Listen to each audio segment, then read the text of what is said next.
오늘은 우선 용띠에 대해서 좀 얘기를 할게요.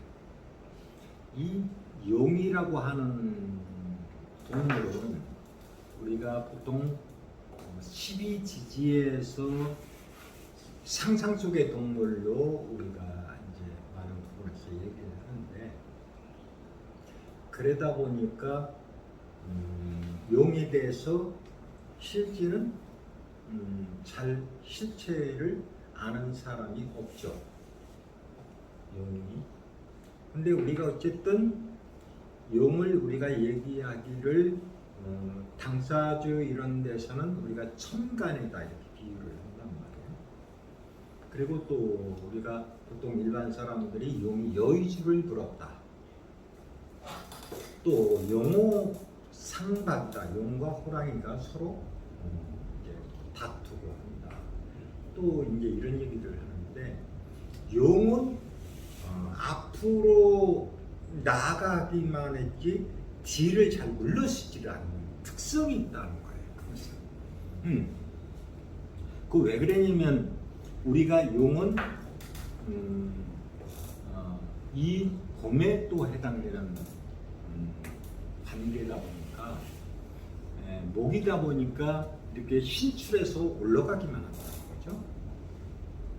그러니까 물도 우리가 용으로 뭐 이렇게 올라간다 이런 얘기를 하거든요.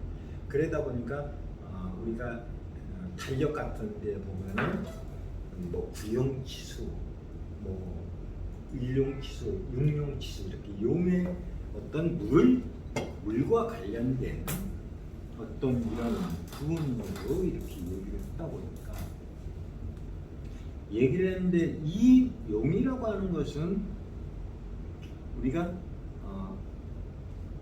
1년 중에서 봄철에도 해당되지만 절대적으로 농사를 짓다 보니까 비가 필요하다는 거죠. 비가 없이는 농사를 지을 수 없는 거죠. 그러다 보니까 용띠들의 특성이 참 예측하기가 힘든 특성 부분이 있어요. 왜냐면 첫째, 다변성을 가지고 있다. 왜냐면 이건가 싶으면 저거 같고, 저건가 싶으면 이거 같은 특성들이 많이 나타난다.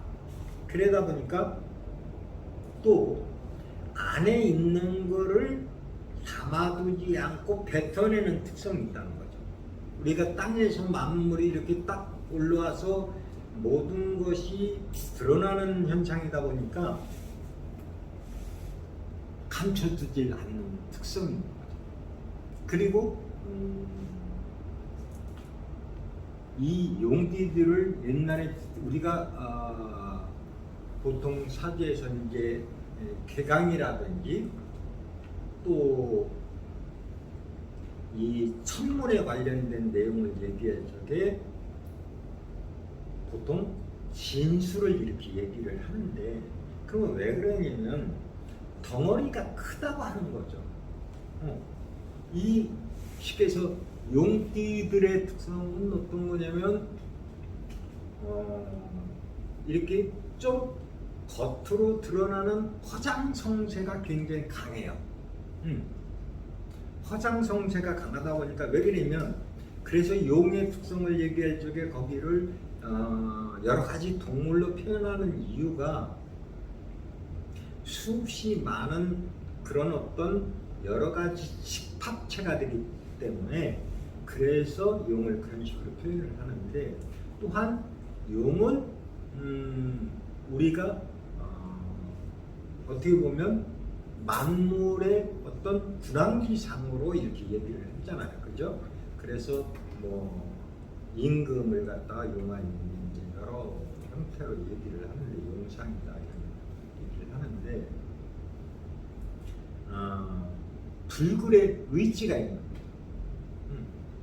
끝없이 들고 일어나는, 끝없이 분출하는 어떤 그런 게 있다 보니까 가만히 있지는 않겠죠. 용띠들이 수없이 분주하게 돌아다닌다는 거죠.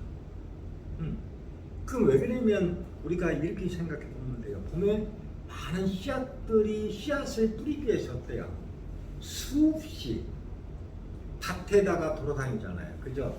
밭에 밭가리를 해가면서 씨앗을 뿌려야 되니까 그만큼 용띠들이 먹고 살려면은 분주하게 움직여야 돼요. 분주하게 움직이지 않으면 먹고 살 수가 없어. 그만큼. 그리고 또 이 용띠들이 특성이 뭐냐면 이 사주 격국에서도 잘 풀리다 보면은 어떤 땅 속에는 많은 집합체가 있잖아요. 그죠? 집합체가 있다 보니까 우리가 전산 프로그램, 그죠? 전산 프로그래머 이런 어떤 그런 게 통해서 일을 하기도 하고 또 대형 마트, 왜냐면 마트에 가면 어때요? 온갖 잡동사니가 다 있잖아요. 그죠? 그렇듯이 이 진이라는 자체가 그런 특성을 유발하기 때문에 그런 계통을 갖다가 사업을 한다든지 사업을 해도 굉장히 단위가 크게 움직이려고 하는 그런 특성이 있어요. 남한테, 그러니까 이건 무슨 얘기냐면 남한테 보이기 위한 것도 있어요. 과시하기 위한. 그러다 보니까 잘못하면 어때요? 속은 썩을 수도 있다. 그러다 보니까 또 우리가 그러면 그걸 왜 그랬냐? 그러다 보니까 이 형제, 만약에 이 진이나 술 같은 토가 있다 보면 잘못하면 어때요? 형제나 친척을 땅이라는 건 뭔가를 묻고 거기서 새 생명이 다시 웅터나기 때문에 그래서 잘못하면 누군가를 또 묻어야 되는 어떤 이런 일들이 벌어지기도 해요. 그게. 그래서 땅이라는 건 그런 특성을 갖고 있어요. 새 생명을 돋아나게도 하지만 생명을 갖다가 잡아놓는 그런 역할도 하는 것이 이 토의 특성이다. 그래서 우리가 이 용의 특성이라는 것이 그래서 다변하기 때문에 그리고 어떤 변화의 상징으로서 우리가 여의주를 얘기하기 때문에 말을 잘해요. 굉장히 달변가에 해당돼요. 띠로서 얘기를 한다 보면 용띠들이 굉장히 말을 잘한다는 거죠. 그리고 뱉어내야만 돼요. 그게 안 뱉어내면 어때요? 속에다가 담아두지 못한다는 거죠. 그러다 보니까 뱉어내게 되는 거죠. 여기 입말하고 또 저말하고. 그러니까 우리가 이런 것들 보면서 좋고 나쁨을 얘기하는 게 아니라 그런 특성들을 가지고 있다. 이렇게 생각하면 되는 거예요. 특성들이 틀리다고 생각하면 되는 거고. 그래서 이 용띠들은 특히 그 뭐냐면 우리가 보면은 봄에 너무 바쁜 이런 과정이다 보니까 가다 보면 치우는 걸 잘 안 해요. 집안에서. 왜냐면 봄철에 바빠 죽겠는데 똑같은 현상이 빚어진다는 거예요. 집안 관리가 잘 안 되고 있다고 하는 거죠. 이 용띠들이. 근데 바깥일은 하여튼 벌리고 추진하는 일들은 굉장히 잘한다는 거예요. 그렇지만 뒤에 가서 결실력이라든지 이런 부분은 약하다는 거예요. 마무리되는 부분이 굉장히 약화되어 있다. 그러니까 그런 부분을 생각해서 모든 일을 추진하다 보면 원활하게 되겠죠. 그래서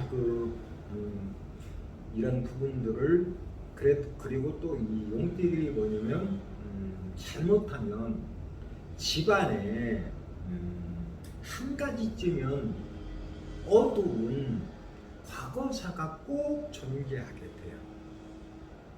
어떤 부분들이 나타나게 돼요. 왜 그러면 그 진토라고 하는 이 속에는 우리가 봄에 농사를 짓다 보면 이렇게 거름을 내잖아요. 그죠? 작물을 키우기 위해서 거름을 내는데 땅속에다 그걸 꼭 묻거든요. 인분이라든지 퇴비라든지 이런 것들을 묻게 되는데 그게 뭐냐면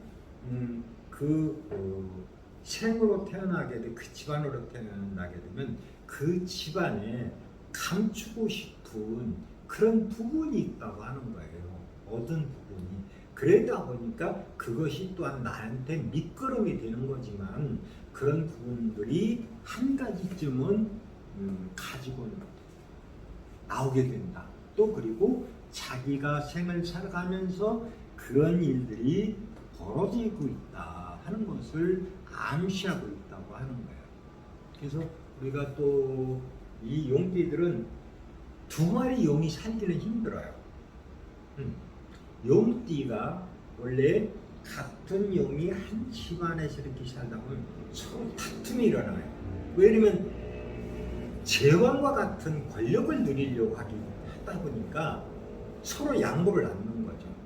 그리고 또 호랑이하고도 마찬가지예요. 그래서 용호상박이라는 얘기가 생기는 건데 호랑이하고도 굉장히 이게 안 맞다 보니까 서로 호랑이는 땅에서 제왕 노릇을 하려고 하고 또 이 용은 위에서 제왕 노릇을 하니까 그러다 보니까 서로 이렇게 양보가 없다는 얘기죠. 그래서 잘못하면 한쪽이 어떤 문제가 생기는 이런 문제도 생겨요. 그러니까 되도록이면 그런 부분에서 이제 그럴 경우에는 떨어져서 사는 것도 좋아요. 굉장히.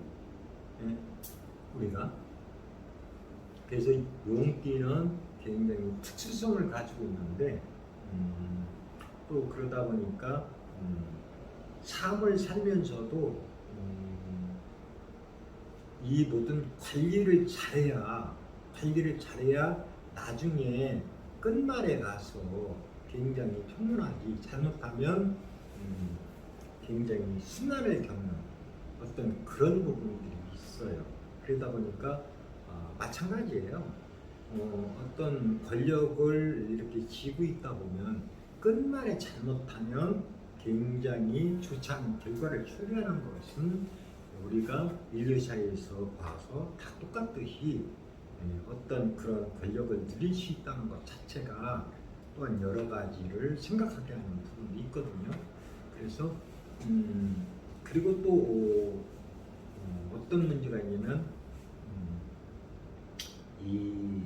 우리가 상업론에서 신자진을 우리가 수국이라고 하는데 그러다 보니까 이 수는 우리가 어떤 생식관념과도 관계가 있다 보니까 그런 부분에서 어두운 과거가 있을 수도 있고 그런 쪽에서 이제 하다 보니까 그런 부분이 있다 보면 또